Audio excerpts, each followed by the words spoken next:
Baru. Oke, Bu. Assalamualaikum warahmatullahi wabarakatuh. Selamat pagi. Waalaikumsalam warahmatullahi wabarakatuh. Salam sejahtera untuk kita semua. Om Swastiastu, Namo Buddhaya, salam kebajikan. Terima kasih kepada rekan-rekan yang saat ini telah menonton video YouTube kami dalam rangka tugas mata kuliah Teori Manajemen Sumber Daya Manusia, Program Studi S3 Ilmu Manajemen Universitas Erlangga.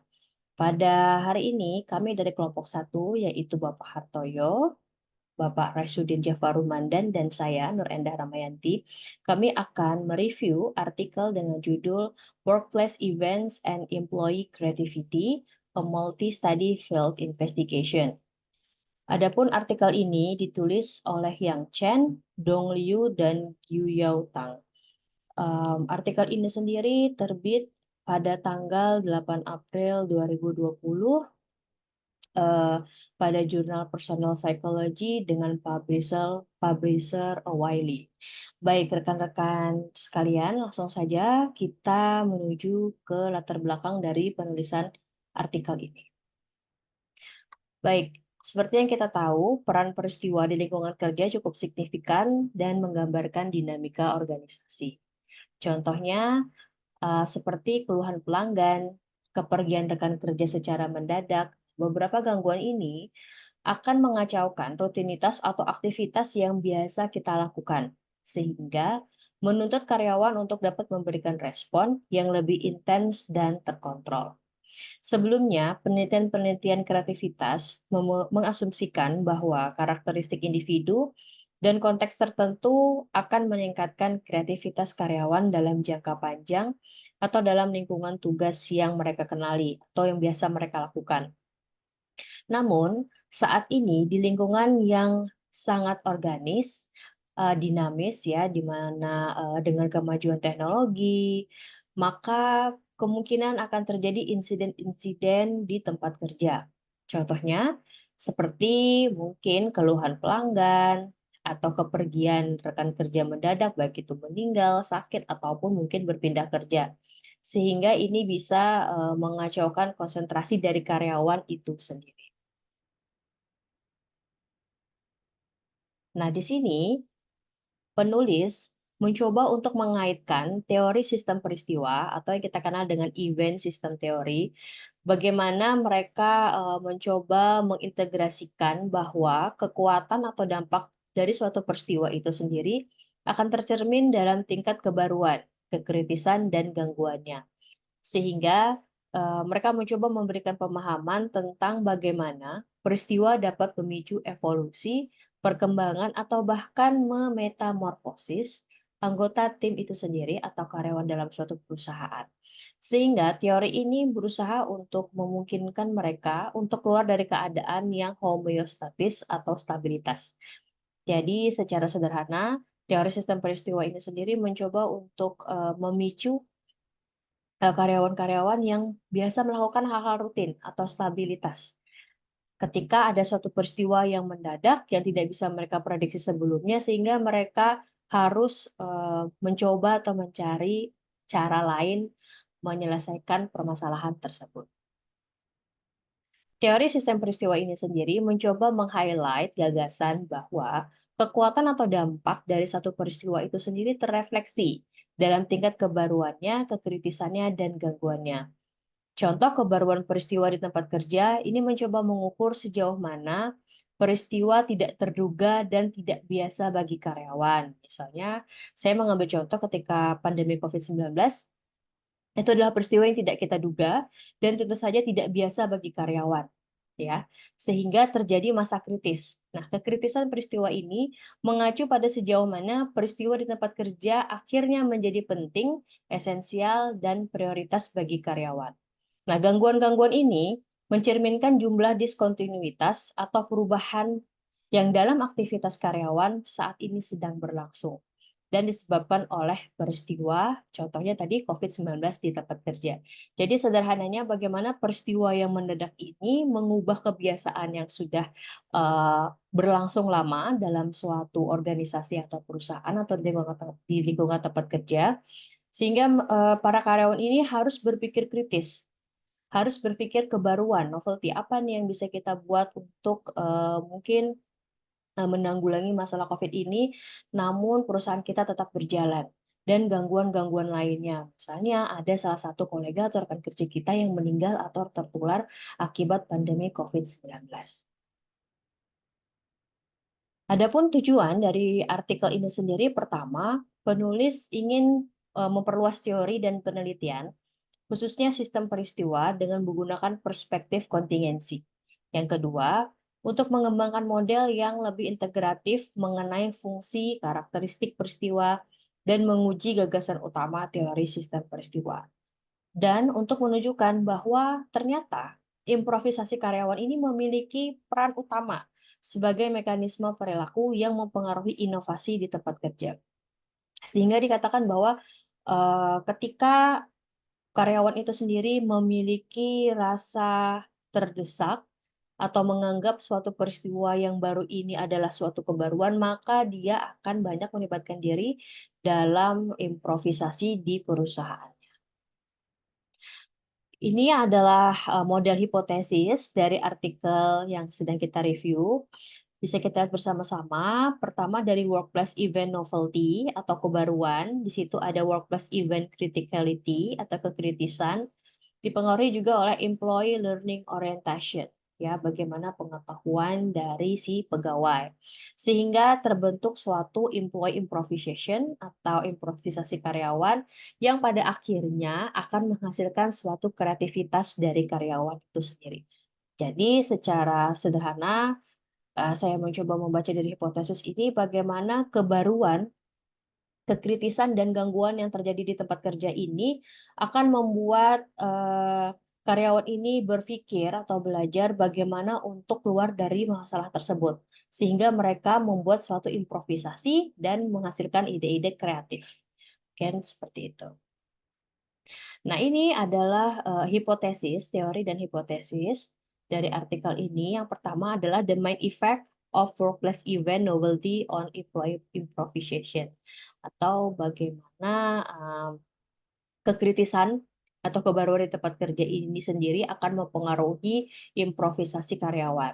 Jadi dikatakan bahwa improvisasi karyawan ini sangat penting dalam menghadapi rintangan-rintangan yang tidak terduga dan lingkungan yang penuh ketidakpastian, kompleks, dan bergejolak. Selain itu, untuk menerapkan ide-ide kreatif, membuat perbedaan, dan mengimplementasikan pengetahuan sebagai salah satu dari 3 kekuatan dari teori event system. Jadi rekan-rekan, teori event system ini sendiri memiliki 3 kekuatan utama. Pertama, kebaruan atau novelty, kedua, kekritisan atau criticality, dan yang terakhir adalah gangguan. Nah, kebaruan ini sendiri sering sekali memicu improvisasi karyawan. Sehingga hipotesis pertama ini berbunyi, kebaruan acara di tempat kerja atau workplace event novelty berhubungan positif dengan improvisasi karyawan. Hipotesis selanjutnya berasal dari ide bahwa the synergistic effect of workplace event novelty and criticality on employee improvisation. Jadi, untuk mendapatkan pemahaman yang lebih baik lagi tentang bagaimana peristiwa-peristiwa ini dapat mempengaruhi employee behavior, maka diperlukan teori sistem peristiwa. Nah, efek aditif dari karakteristik kekuatan peristiwa inilah yang akan menjadi topik utama dari penelitian tentang peristiwa saat ini.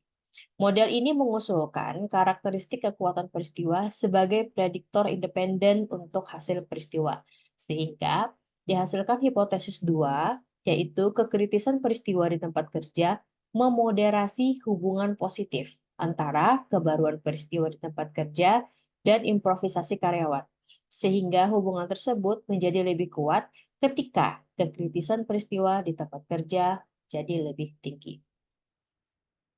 Selanjutnya, the synergistic effect of workplace event novelty and employee learning orientation on employee improvisation. Nah, di sini kembali lagi kita pada teori sistem peristiwa. Bagaimana teori ini mencoba mengevaluasi fitur-fitur internal individu dan peristiwa yang mempengaruhi perilaku mereka. Jadi ada integrasi antara fitur internal dan teori organisasi ini sendiri. Nah, metode ini dicoba untuk digunakan dalam meningkatkan keterampilan improvisasi karyawan dengan menguji kebaruan peristiwa di tempat kerja dan orientasi pembelajaran internal karyawan. Sehingga hipotesis 3 berbunyi, orientasi pembelajaran karyawan memoderasi hubungan positif antara kebaruan acara di tempat kerja dan improvisasi karyawan, sehingga hubungan tersebut semakin kuat ketika orientasi pembelajaran karyawan menjadi lebih tinggi.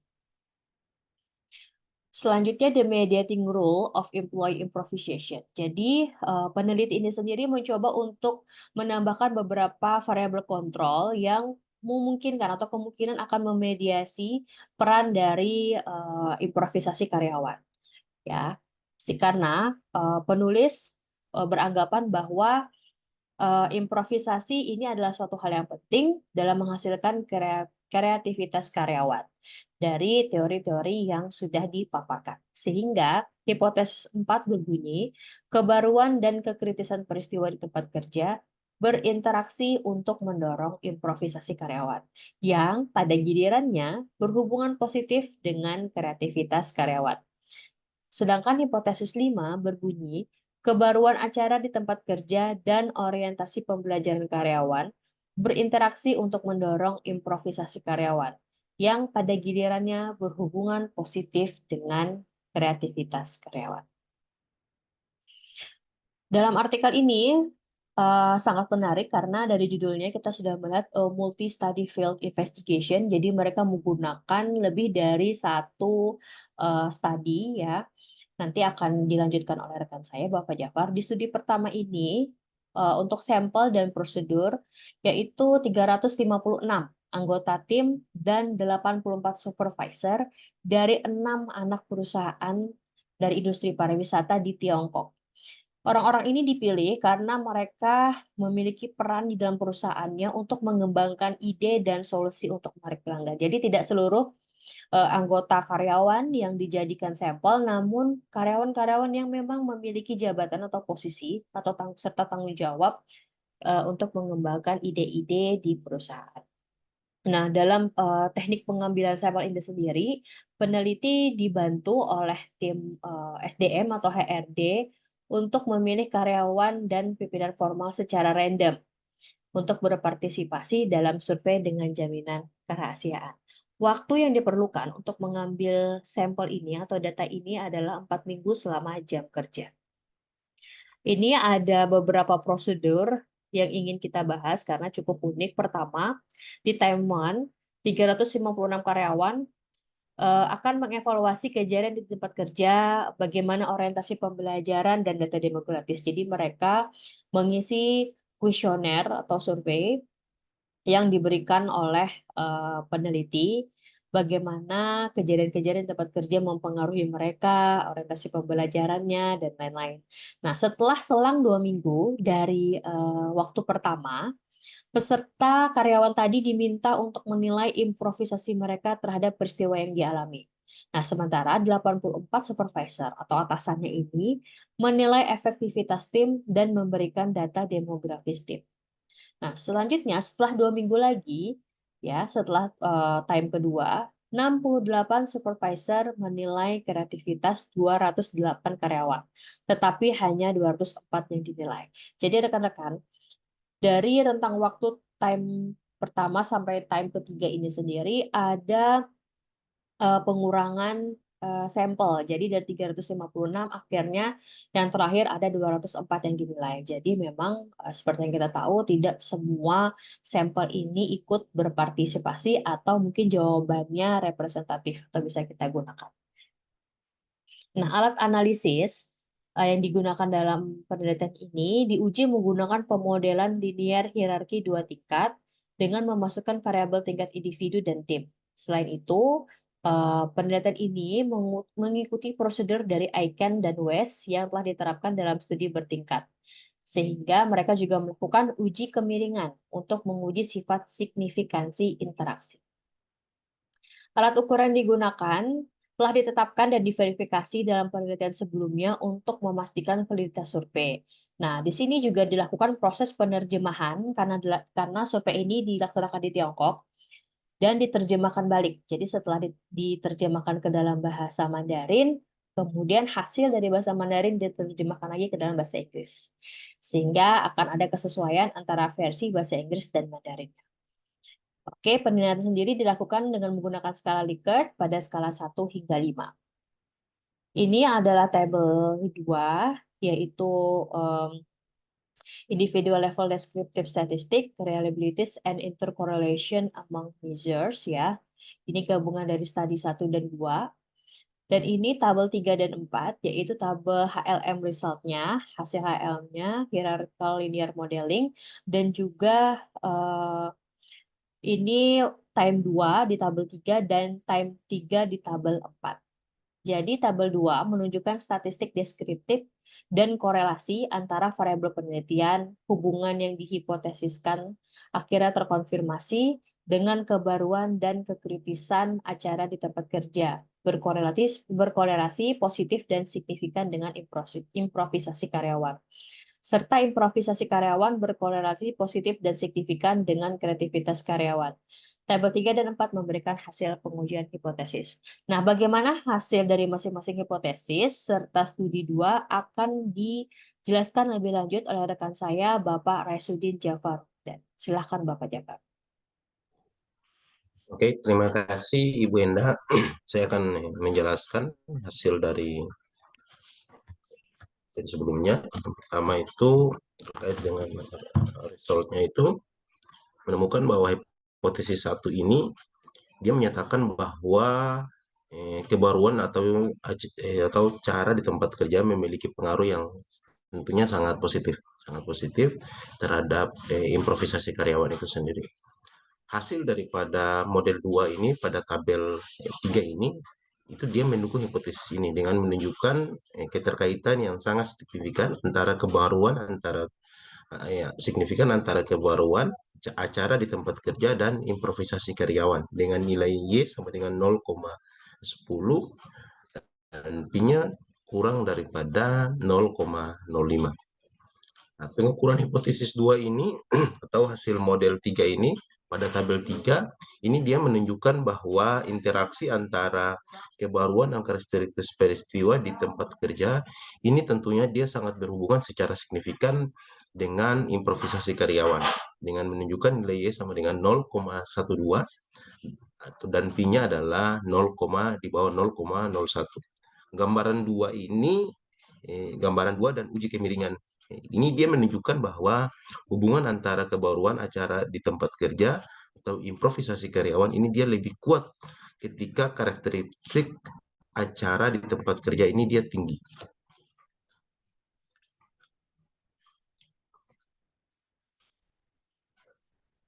Oke, yang berikutnya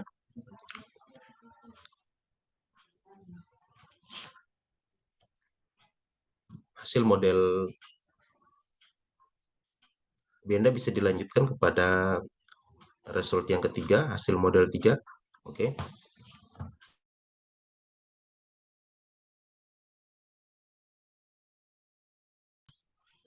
Model 3 ini sendiri dalam tabel 3 ini dia menunjukkan bahwa tidak ada hubungan yang sangat signifikan antara interaksi kebaruan acara di tempat kerja dan orientasi belajar karyawan dengan improvisasi karyawan itu sendiri. Yang berikutnya adalah kami mengikuti prosedur yang direkomendasikan oleh Martinus dan Taylor tahun 2007 untuk menguji sebuah hipotesis.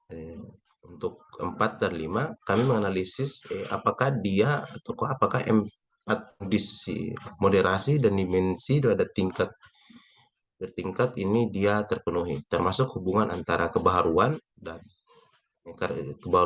terus yang berikutnya adalah kekritisan peristiwa di tempat kerja, orientasi pembelajaran karyawan, improvisasi karyawan, dan kreativitas karyawan, dan mediasi penuh atau parsialnya.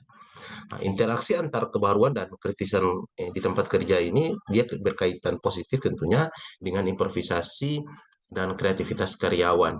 Nah, penambahan mediator ini tentu dia memberikan improvisasi karyawan untuk mempengaruhi hubungan antara interaksi dan kreativitas itu sendiri. Berikutnya kita akan lanjut pada studi 2. Jika kita melihat bahwa studi 2 ini dalam artikel ini dia disebutkan dalam dari berbagai penelitian yang dilakukan oleh Chen et al. Ini dia tentunya lebih banyak memiliki tentang efek bersama dari peristiwa di tempat kerja dan orientasi dan orientasi belajar karyawan terhadap improvisasi dan kreativitas karyawan itu sendiri. Studi ini dia mendekatkan pada hierarchical learning model atau HLM. HLM ini untuk bagaimana menganalisis data dan verifikasi hubungan antara variabel yang akan diteliti.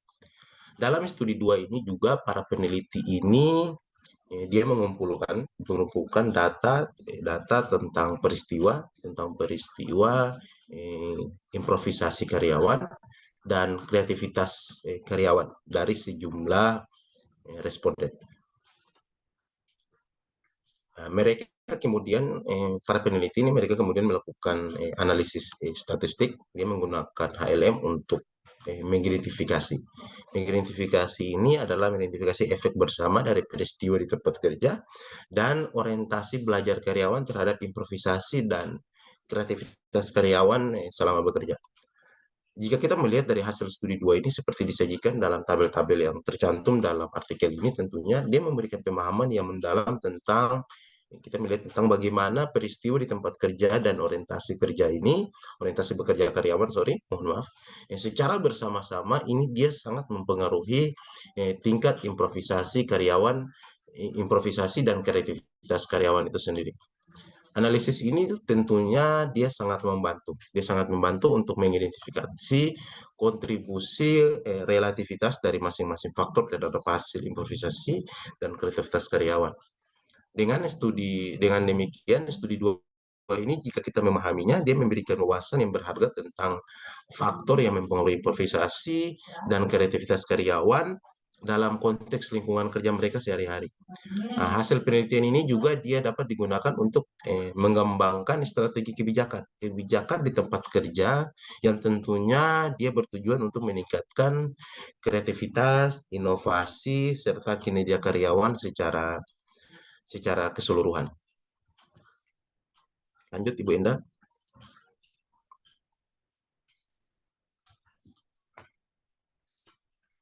Oke. Jika kita melihat dari kebaharuan di tempat kerja berhubungan dengan positif dengan improvisasi karyawan, sehingga hipotesis 1 ini dia dapat diterima.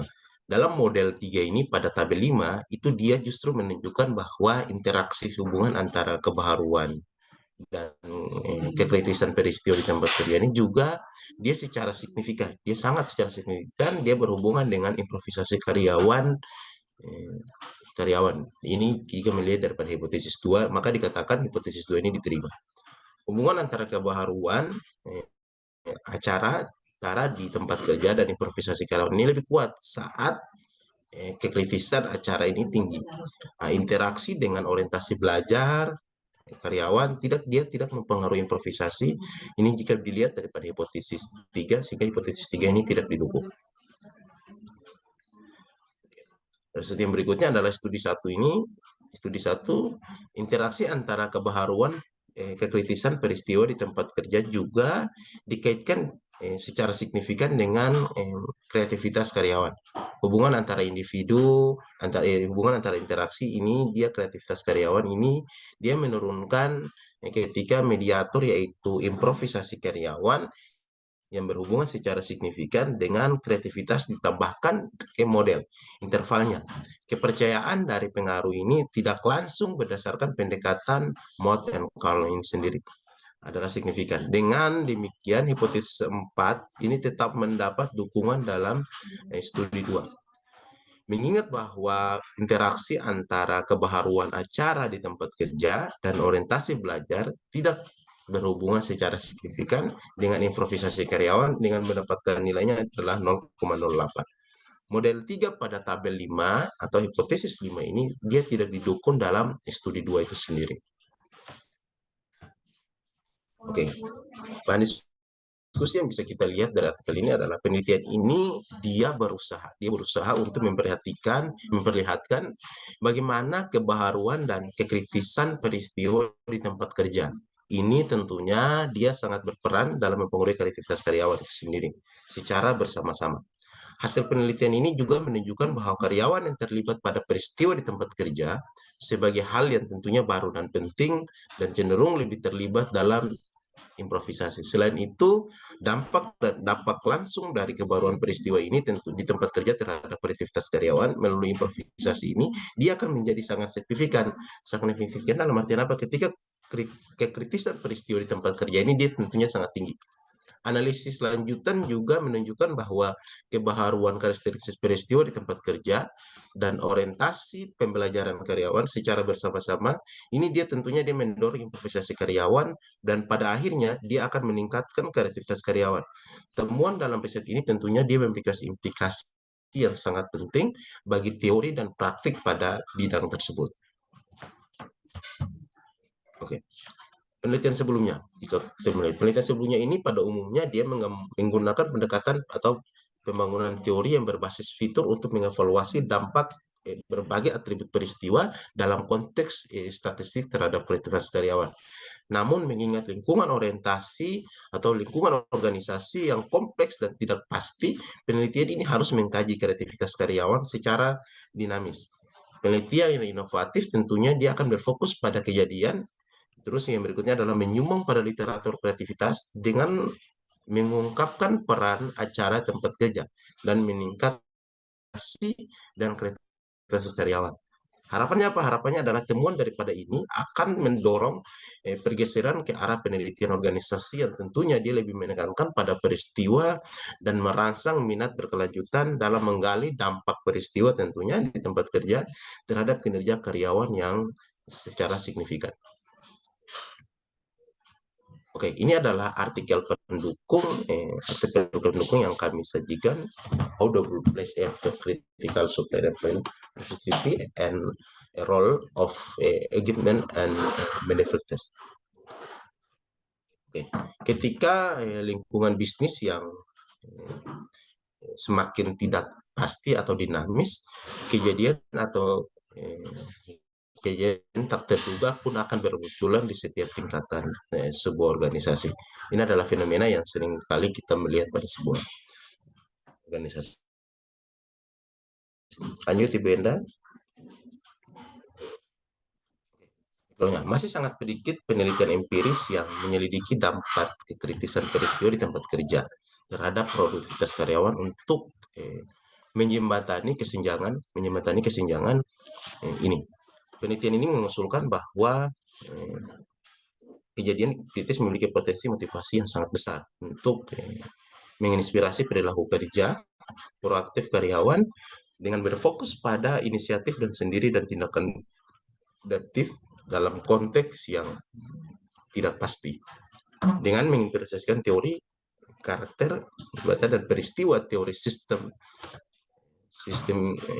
penelitian ini, dia memperkenalkan keterlibatan kerja sebagai jalan dalam memahami proses psikologis dan mendasari hubungan antara kritis peristiwa di tempat kerja, perilaku kerja, terus berikutnya adalah proaktif pada akhirnya menurut Kant tahun 1990. Oleh karena itu kami berasumsi bahwa seorang karyawan yang mungkin merasa energik dalam peristiwa-peristiwa penting di tempat kerja yang akan mempengaruhi perilaku kerja proaktif karyawan tersebut. Teori sistem peristiwa ini menyatakan bahwa ketika mereka ini atau karyawan ini memiliki peristiwa atau penelitian tentunya tidak boleh mengabaikan peran penting dari fitur-fitur internal seseorang itu sendiri, tetapi harus membangun pendekatan atau membangun teori integratif yang mengkaji fitur-fitur peristiwa secara bersama-sama atau independen untuk mempengaruhi sebuah identitas. Nah, oleh karena itu, untuk memasukkan perspektif kontingensi pada karakteristik peristiwa, penelitian menguji bagaimana kewaspadaan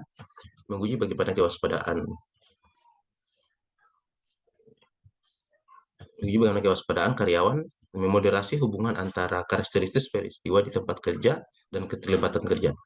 Perhatian penuh karyawan ini bisa menjadi penguatan yang meningkat pengaruh karakteristik peristiwa pada keterlibatan karyawan. Hal ini penting untuk mengingat perhatian dan kesadaran yang meningkat dalam mengelola ketidakpastian terkait dengan karyawan yang penuh dengan perhatian.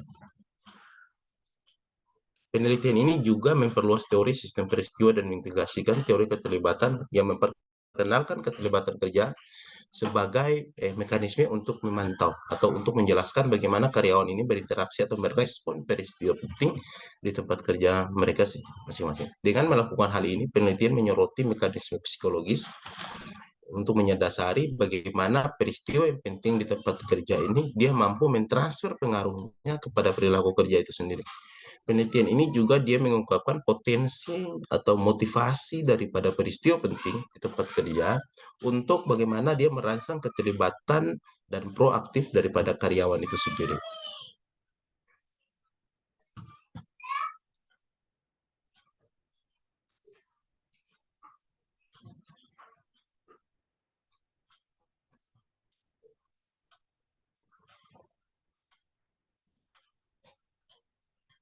Oke, ini adalah referensi yang kami pakai daripada artikel pendukung itu sendiri.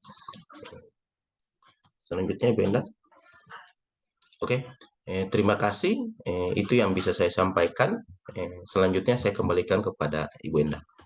Baik, terima kasih Bapak Raisudin Jafar untuk presentasinya pada hari ini. Di sini kami mencoba untuk menyimpulkan dari artikel utama dan artikel pendukung. Yang pertama bahwa teori sistem peristiwa atau event system teori ini sendiri mencoba untuk menghubungkan bagaimana kebaruan, kekritisan, dan gangguan akan di tempat kerja akan meningkatkan atau melahirkan improvisasi karyawan.